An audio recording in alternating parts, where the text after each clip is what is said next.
جب اللہ نے آپ کو تخت عطا نہیں کیا تو پھر آپ بادشاہ بننے کی کوشش بھی نہ کریں ورنہ گر جاؤ گے۔ تمہاری ساری پریشانیاں تمہاری خواہشات کی وجہ سے ہیں۔ اپنی خواہشات کو چھوڑ دو، تمہیں سکون مل جائے گا۔ اپنا حق چھوڑ دینا یہ بھی ایک صدقہ ہے۔ غصے کو پی جانا یہ بھی ایک صدقے میں شامل ہے۔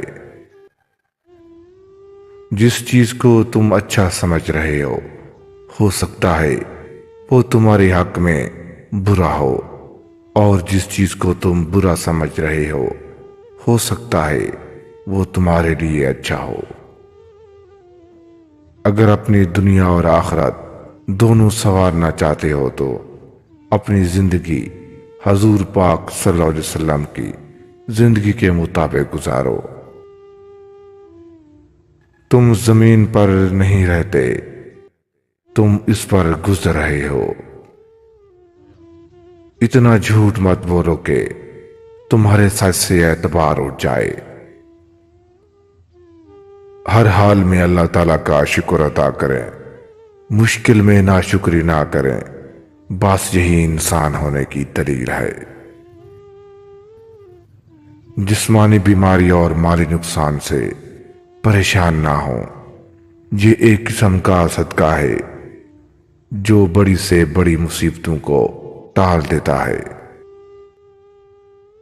اگر حق کی راہ میں مشکلات کا سامنا ہو تو حضرت بلال کی زندگی سے سبق حاصل کرو۔